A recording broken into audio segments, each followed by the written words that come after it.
2019 तक इस देश के केंद्रीय विश्वविद्यालयों में एक भी ओबीसी समाज का प्रोफेसर नहीं था। आदिवासी कितने थे? सवाल है मेरा, अगर आदिवासियों की आबादी 7.5% है तो कम से कम 100 में 8 प्रोफेसर आदिवासी होने चाहिए थे कि नहीं? आपके प्रोफेसर होने चाहिए थे कि नहीं? आपके आईएएस होने चाहिए थे कि नहीं? आपके डीएम और एसपी होने चाहिए थे कि नहीं? आपकी नौकरी 8% होनी चाहिए थी कि नहीं? सारी लड़ाई इस बात की है कि नहीं कि दलित, पिछड़ा, आदिवासी ये तीनों एक लोग बहुजन लोग हैं। क्यों कहते हैं? क्योंकि अगर आप आदिवासी नहीं रहेंगे तो हम किसको एक करेंगे भाई? अगर आपको आदिवासी नहीं माना जाए तो हम किसको एक करेंगे? यानी आदिवासी, दलित और मैं पिछड़े समाज से आता हूं ओबीसी जिसको कहते हैं, तीनों की लड़ाई एक जैसी है, लेकिन हो सकता है लड़ाई दिखने में अलग अलग हो। जैसे हम लोग जल जंगल जमीन नहीं जानते और हम घूमने के लिए जब पहाड़ और जंगलों में जाते हैं, आप उसे बचाने के लिए वहां लड़ते हुए जी रहे होते हैं। हम लोग दिल्ली में बैठ करके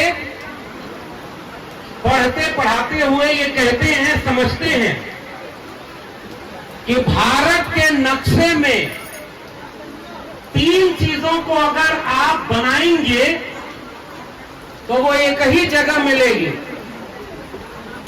खनिज संसाधन, यानी खनिज संसाधन, जितना संसाधन मनुष्यता को चलाने के लिए चाहिए।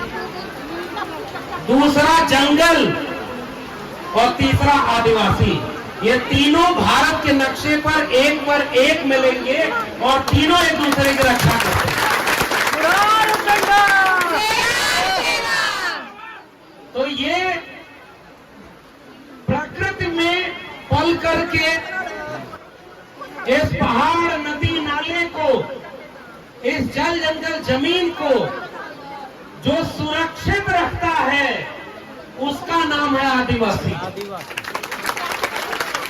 और भारत ही नहीं, दुनिया भर में जहां भी पर्यावरण कोई बचाया है और बाकी इंसानों के रहने लायक बनाया है वो है आदिवासी।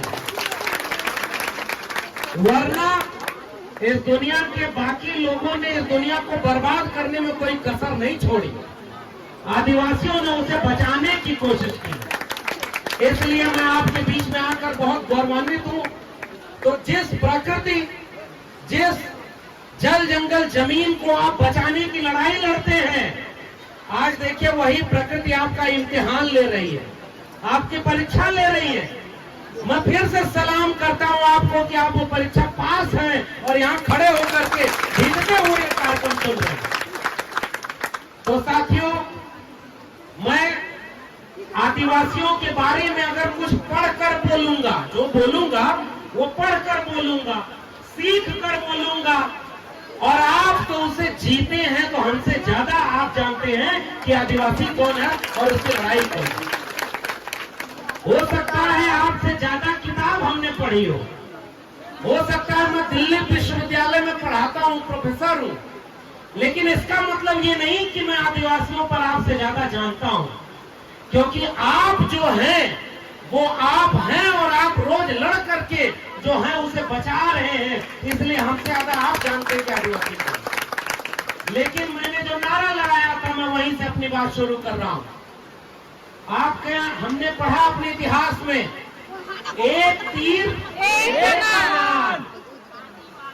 जोर से नारा लगा, एक तीर एक कमान, आदिवासी एक समान। ये नारा नहीं, आपकी ताकत है, ये ताकत है आपकी। अच्छा, अब मेरे सवाल का जवाब दीजिए साथियों, आपको एक समान बनाने का नारा क्यों लगाना पड़ रहा है? इसका मतलब कहीं ऐसा तो नहीं कि कोई बीच में तोड़ना चाह रहा है, कोई बीच में तोड़ना चाह रहा है, कोई अलग करना चाह रहा है, कोई अलग बता रहा है कि एक आदिवासी दूसरे से अलग है। क्या आप अलग है क्या? नहीं। कोई दूसरे से अलग है क्या? नहीं। आदिवासी आदिवासी अलग अलग है क्या? नहीं। सब एक समान है। क्यों? क्योंकि सबका त्योहार, सबकी परंपरा, सबकी रवायत एक जैसी है ना। आप मेरी एक बात सुनिए, आपकी लड़ाई किस बात की लड़ाई है? हम लोग जब कहते हैं कि दलित, पिछड़ा, आदिवासी, ये तीनों एक लोग बहुजन लोग हैं। क्यों कहते हैं? क्योंकि अगर आप आदिवासी ही नहीं रहेंगे तो हम किसको एक करेंगे भाई? अगर आपको आदिवासी नहीं माना जाए तो हम किसको एक करेंगे? यानी आदिवासी, दलित और मैं पिछड़े समाज से आता हूं, ओबीसी जिसको कहते हैं, तीनों की लड़ाई एक जैसी है। लेकिन हो सकता है लड़ाई दिखने में अलग अलग हो। जैसे हम लोग जल जंगल जमीन नहीं जानते और हम घूमने के लिए जब पहाड़ और जंगलों में जाते हैं, आप उसे बचाने के लिए वहां लड़ते हुए जी रहे होते हैं। ये हमारा और आपका अंतर है। लेकिन फिर भी साथियों, एक बात अब मेरी बताइए, मैं दिल्ली से चल के आया हूं तो मैं भाषण देने नहीं आया हूं। नंबर एक बात, मैं आपसे कुछ सवाल पूछने आया हूं। आपकी आबादी इस देश में कितनी है? आदिवासियों की आबादी इस देश में कितनी है पता है? बताइए। संविधान जब भारत आजाद हुआ तब आदिवासी की आबादी कितनी थी? 7.5%, 7.5%। तो आदिवासी जितनी आबादी है उतना उनको क्या मिला? आरक्षण मिला कि भाई देश को चलाने में हमने विदेशी ताकत को तो भगा दिया, अब यहाँ के लोगों का शासन होगा, आम जनता का शासन, जनता के लिए, जनता पर। तो ये पता चला कि 7.5% भारतीय जो है वो तो कहीं है ही नहीं। तो 7.5% शिक्षा, रोजगार में उनको आरक्षण मिला। उसके बाद क्या हुआ? आज जब 2011 की जनगणना हो रही है तो पता है आदिवासियों की जनसंख्या घटी है कि बढ़ी है? जोर से बोलिए। बढ़ी है ना जनसंख्या? आपका हक बढ़ा क्या? आपका अधिकार बढ़ा क्या? नहीं। आपको नौकरी मिली क्या? नहीं। आपको शिक्षा मिली क्या? नहीं। आपको जल जंगल जमीन पर पूरा हक मिला क्या? नहीं मिला। आपको लड़ना पड़ रहा है।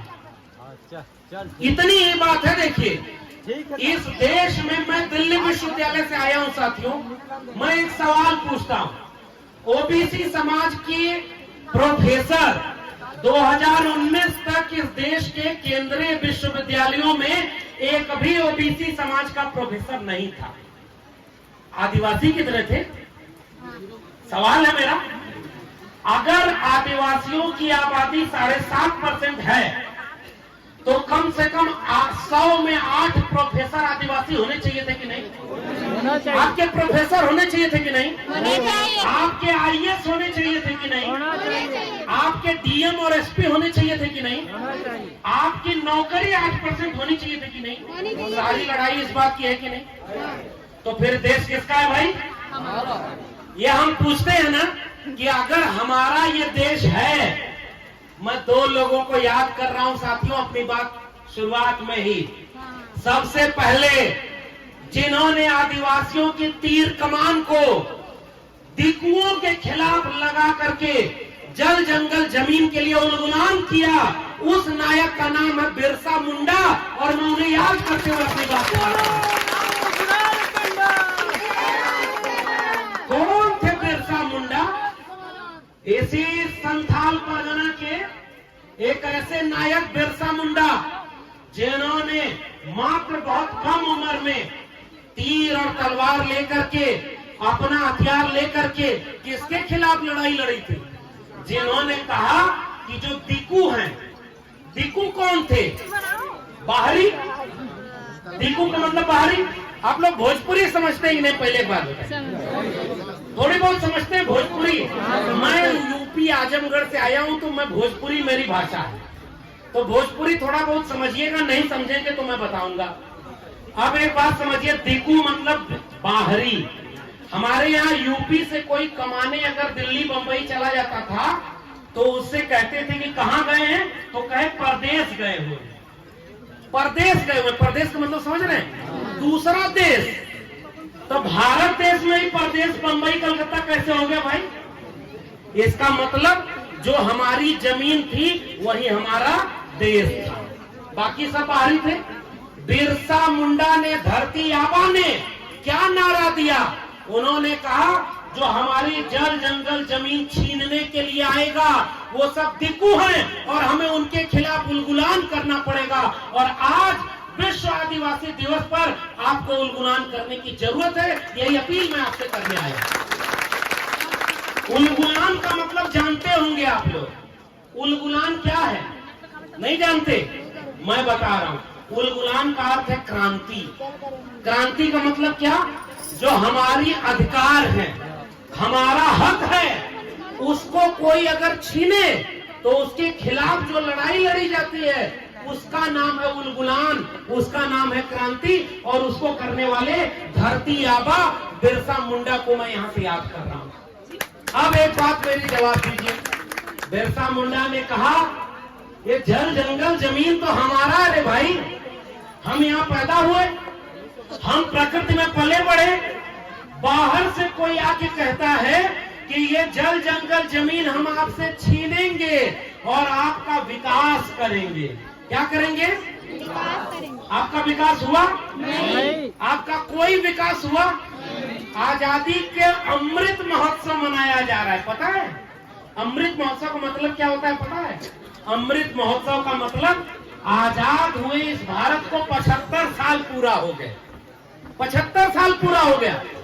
75 साल बाद जो देश आजाद हो गया, क्या उसके अधिकार जो जल जंगल जमीन का था वो उसके आदिवासी का होना चाहिए था कि नहीं?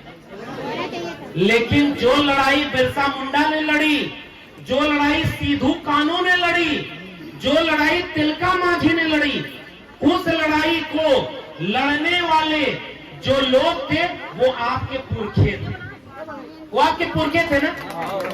अब मेरे एक बात का और जवाब दीजिए।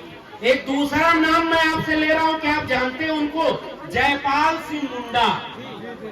जयपाल सिंह मुंडा को नहीं जानते बाकी लोग?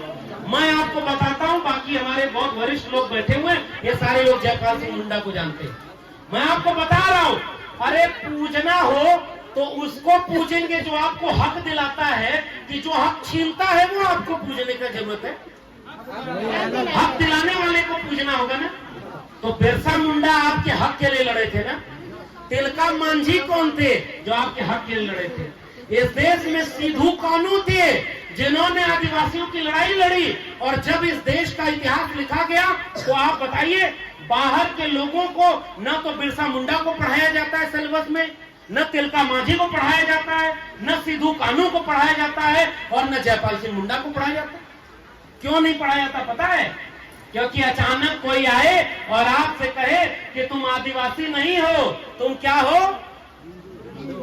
बात समझ रहे हैं सब लोग?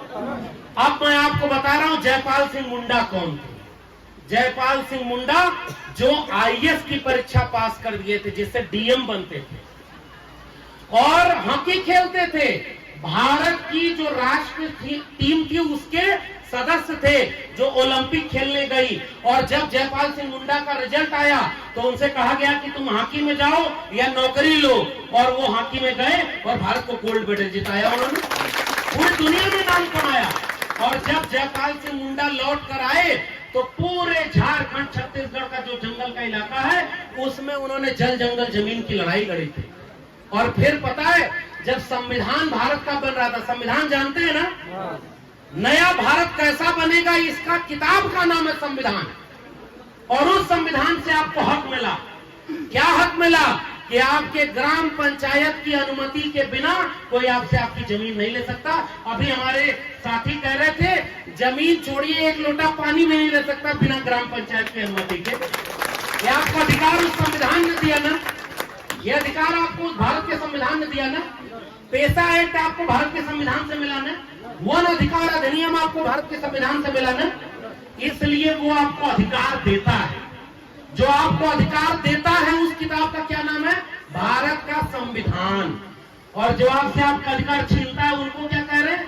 दिक्कू, बाहरी लोग हैं। ये सब बाहरी हैं जो आपके अधिकार छीन रहे हैं।